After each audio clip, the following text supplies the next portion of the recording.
말씀은 주님께서 성령님의 역사에 대해서 설명해 주신 16장 전반부의 내용에 이어서 주님께서 아주 중요한 표현을 하시는데 조금 있으면이라는 표현입니다.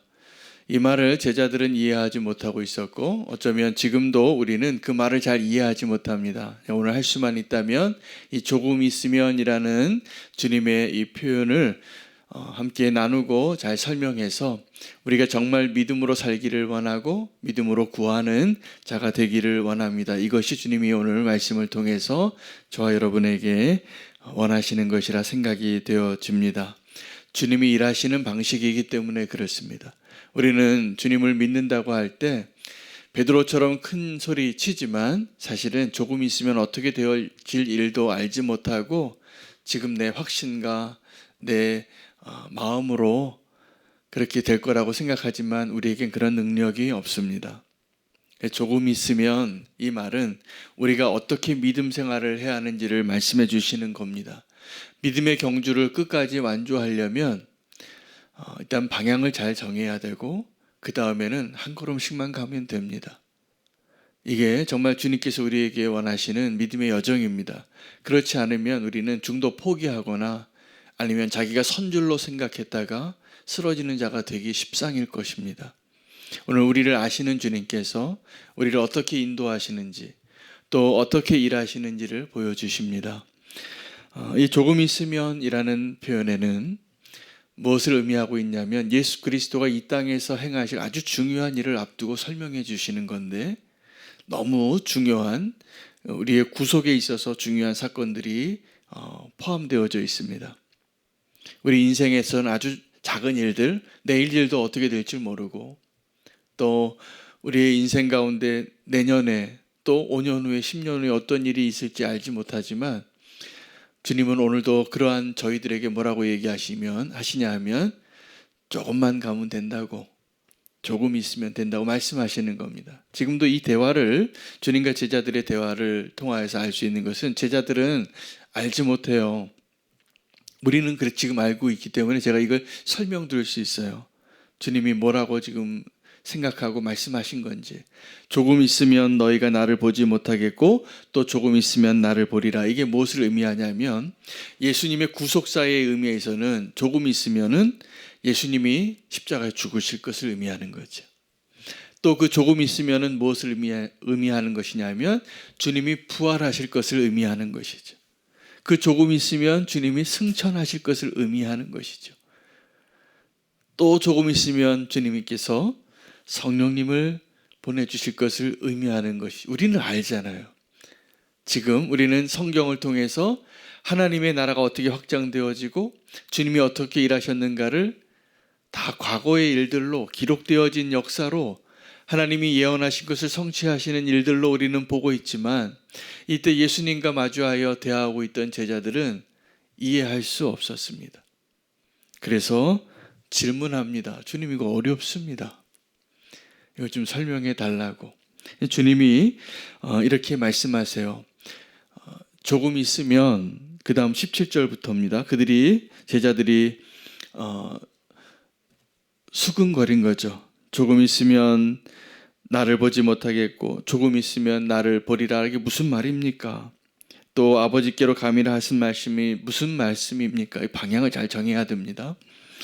여러분, 이 조금 있으면이라고 하면서 그 내용을 알지 못하는 자들에게 예수님이 뭐라고 말씀하셨냐면 너희가 조금 있으면 나를 보지 못하겠고 또 조금 있으면 보리라. 여기서 본다라는 의미는 이것을 내가 경험하게 되어지고 내가 지금 말하게 된 것을 성취하는 것을 너희가 보게 되리라 라는 것을 의미하는 것이죠. 그렇죠? 제가 말씀드린 설명대로 이 일들이 이루어진다면. 그런데 여기서 보리라라는 것은 너희가 이해하게 되리라라는 의미이기도 합니다. 이제 너희가 이해하게 되리라.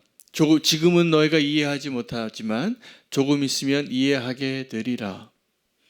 여러분, 성령님은 우리의 믿음의 여정을 이렇게 너희가 조금 있으면 보지 못하겠고 조금 있으면 보겠고, 지금은 이해하지 못하지만 조금 있으면 이해하겠고, 또 이해하지 못할 일을 또 경험하겠고, 이러한 일들이 우리의 인생의 여정인 것입니다. 그래서 우리가 주님을 향한 그 표대를 향하는 그 발걸음을 잘 정하고, 우리가 지금 경험하는 일들이 좀 슬픈 일이 있어도 슬퍼하지 마셔야 돼요. 우리가 지금 너무 기뻐하고 자고할 만한 일이 있어도 그 교만하시면 안 돼요. 이게 믿음의 여정을 가는 길이에요. 그래서 주님은 우리에게 뭐라고 기도하게 하셨냐면 데일리 브레드예요. 매일의 양식을 구하게 기도하는 거예요. 이게 믿음의 삶을 가장 잘 사는 겁니다. 지난 3일 동안 남해에 내려갔다 왔습니다. 그 가는데 한 5시간 걸리더라고요. 근데 가서 한 44명의 목사님, 사모님들이 모이셔서 함께 유기성 목사님과 함께 그 길을 걷는데, 이 행사를 진행했던 그 스태프들이 이제 이 행군 그 워킹하는 거죠. 걷는 길을 답사를 하셨어요. 그럼 답사를 하셨는데 차로 답사했을 거 아닙니까? 그래서 거기 둘레길이 있더라고요. 그런데 여기서 시작해서 여기까지 요새는 지도가 잘 나와서 이 거리가 쫙 그림으로 그려지면서 키로수가 딱 나오거든요. 그래서 그걸 일정에 넣은 거예요. 근데 이분들이 하루 1박 2일로 그 답사를 갔다 오시는 바람에 그 길을 다 갔다 오신 게 아니에요. 그리고 행사를 진행했는데 모든 분들이 다 어떻게 기대를 했냐면, 야, 남해의 그 멋진 바다를 보면서 걷겠구나. 좀 고대도 이 기쁨으로 걷겠구나. 그런데 바다는 안 보이고 산을 계속 걸어가는 거예요.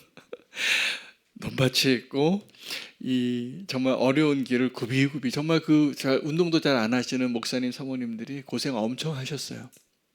그런데요, 그래서 은혜가 많았어요. 이게 원래 예정된 대로 가지 않는 거예요. 첫날 7km를 걷는데 산길을 7km를 걸었어요. 그러니까 이 평지 걷는 것보다 훨씬 힘들어요. 시간이 걸리는데, 그것을 이제 다 가면서 많은 분들이 주님과 걷는 것이 이런 거구나. 우리가 예상하지 못하는 일들을 경험할 때 더 주님 바라보게 되는구나. 그리고 이 길에 들어선 분들이 함께 주님 바라보겠다고 전국에서 모인 목사님들이 함께 걸으니까 이게 은혜가 되더라고요. 같은 방향을 함께 걷는 사람들이 있어서. 그래서 제가 교회는 무엇인가 생각했더니 예수님이 가신 그 길을 함께 걸어가는 여정에 있는 사람들인데 함께 불러주신 거예요. 무엇을 위해서요? 함께 걸어가라고. 함께 그 여정을 걸어가라고 그 길을 허락하셨어요. 근데 제가 1조 조장이었는데 첫날은 제가 맨 앞에 섰다가 둘째 날은 맨 뒤에 가래요. 그래서 인생의 여정에 있어서 우리는 뭐 자랑하고 뭐 기뻐하나 봤더니 좀 앞장설 때는 기분이 좋고 좀 뒤에 따라가면은 낙심하고 이런 거더라고요. 오는 길에 그 스태프들이 타고 가는 대형 그 승합차를 타고 왔는데 다들 이런 생각을 했어요. 이제 막 수요 예배 시간에 맞춰서 오는데 퇴근 시간이 거의 가까워지는데 차들은 꽉 막혔는데 우리 차는 버스 전용 차선으로 신나게 싱 하는 거예요. 그러면서 그걸 안내하던 우리 목사님이 드디어 우리가 환호할 시간이 왔습니다. 그래요. 내가 보니까 우리 인생에서 누가 좀 이렇게 막혀서 고생하고 있는데 내가 싱 고속도로를 달리면 그게 기쁜 거예요. 그게 기쁜 거예요. 근데 우리의 믿음의 여정은 그렇지 않습니다. 오늘 주님 뭐라고 말씀하시냐면 너희가 지금 이 땅에서 애통하면, 세상이 너희를 보고 조롱하고 기뻐하면 낙심하지 말라고. 조금 있으면 너희가 기뻐하는 날이 올 거라고. 너희의 기쁨을 빼앗을 자가 없으리라고. 여러분, 이 땅에서 성도의 삶을 잘 사는 방법은 무엇이 잘 사는 거냐 하면 지금 남들이 부러워하는 것과 같은 자리의 모습에 있는 게 아니에요. 이번에 같이 오신 목사님들이 하루를 그렇게 하루 종일 고생하고 걷다가 저녁에는 나눔을 하는데 그때 인생을 나누시더라고요. 목회를 나누고. 그런데 흔히들 목회가 성도가 많고 건물이 크고 이러면은 목회가 성공했다고 다 착각해요. 그런데요, 우리 인생하고 똑같더라고요. 그냥 다 주님과 동행하는 거예요. 주님과 동행하는 거예요. 여러분 꼭 주님과 그렇게 잘 동행하시기를 바랍니다. 그리고 주님이 일하시는 방식을 꼭 배우시기를 바랍니다. 주님이 일하시는 방식은 조금 있으면이에요. 조금 있으면. 우리의 믿음의 눈은 그렇게 멀지 못해요. 주님께서 이 성경을 통해서 예언하시고 성취하시는 게요, 이중적으로 성취됩니다. 그래서 내가 살아가는 동안에 하나님의 예언이 성취되어지는 것을 우리로 누구 어떤 성도에게든지 주님께서 다 이것을 이루세요. 조금 있으면 너희가 보게 되리라. 근데 우리에게는 조금 더 큰 믿음의 궁극적인 목적지를 알고 가야 돼요.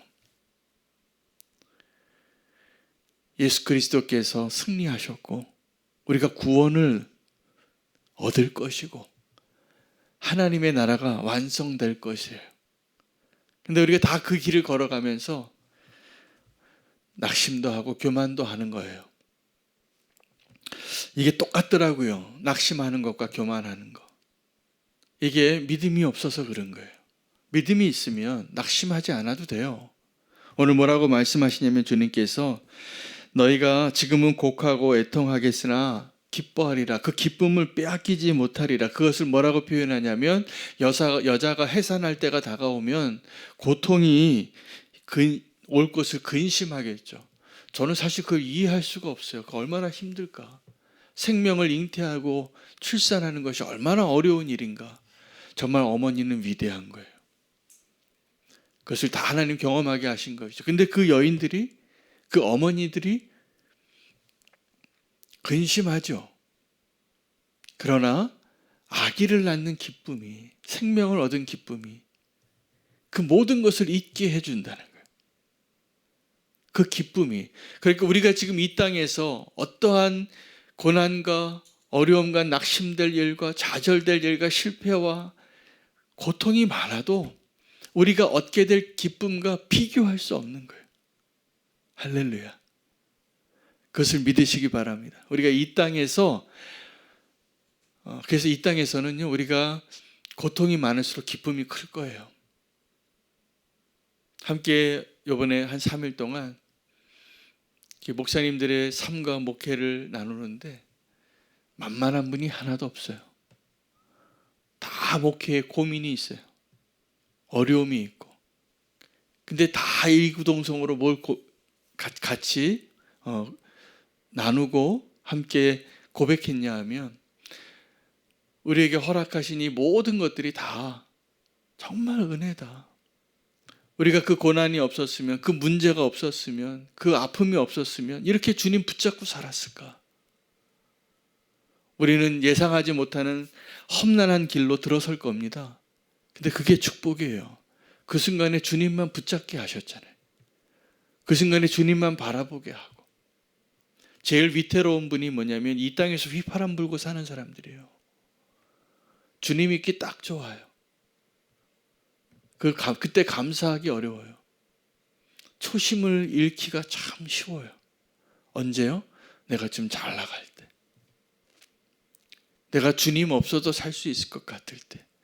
내 곡식 창고에 좀 두둑히 있어서 우리가 생각하기에 창고를 좀 더 지어야 되겠네 이런 생각이 들 때 주님이 뭐라고 말씀하셨냐면 부자여 네가 오늘 내가 너의 생명을 가져가리라.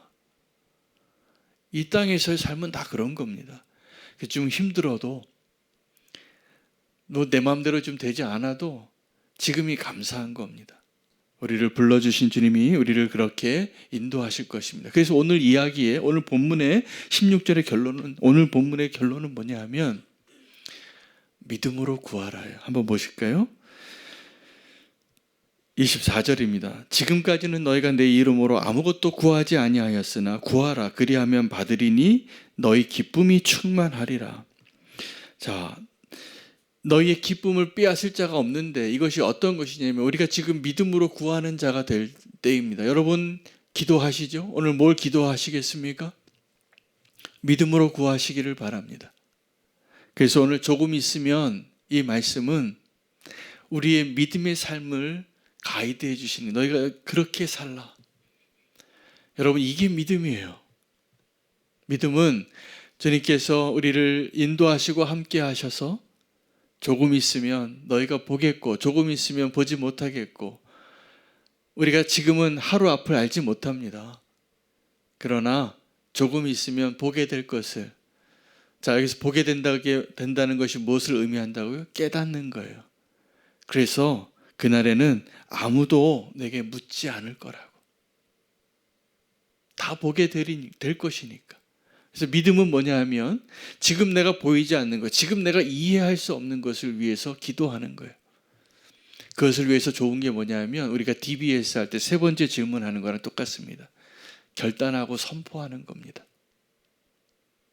제가 오늘 아침에 이 말씀 준비하고 기도하다가 제가 주님께 순종한 게 있어요. 지금 이해가 안 되고 내 마음이 용납이 안 되는 게 있는데 주님이 행하실 선한 일을 위해서 믿음으로 선포하고 순종하기로 했어요. 이게 믿음이에요. 꼭 그러시기를 바랍니다. 내 자신에게 있어서 또 누군가에게 있어서 믿음을 사용하시고 구하십시오. 조금 있으면 주님이 그걸 이루실 것입니다. 어디에서요? 내 안에서, 그리고 누군가의 삶 안에서. 이 기도가 위대한 기도예요. 주님이 우리에게 그렇게 인도하실 겁니다. 믿음 없는 기도가 뭐냐 하면 주님 못 믿어서 하는 기도예요. 주님 요 문제 해결해 달라고. 근데 이게 잘 되나요? 안 됩니다. 사람이 바뀌나요? 안 바뀝니다. 기도하셔야 돼요. 기도는 믿음으로 이렇게 기도하는 거죠. 조금 있으면 그 사람이 바뀔 거예요. 조금 있으면 나의 형편이 바뀔 거예요. 조금 있으면 나의 인생이 바뀔 거야. 이게 주님이 말씀하신 거예요. 조금 있으면. 지금은 우리가 이해할 수가 없어요. 그러나 조금 있으면 보게 될 겁니다. 그러니까 하나님의 나라는 믿음으로 산다는 것은 뭐냐 하면 위대한 반전이 있는 거예요. 그 반전을 믿으시기 바랍니다. 이것이 오늘을 살아가는 저와 여러분에게 믿음으로 살 때 하나님이 일하시는 방식이에요. 믿음으로. 조금 있으면 주님이 우리에게 약속하신 바를 온전히 다 이루실 것을 믿고 구하는 저와 여러분 되시기를 축복합니다. 오늘 꼭 그 기도하시기를 바랍니다. 오늘 말씀 붙잡고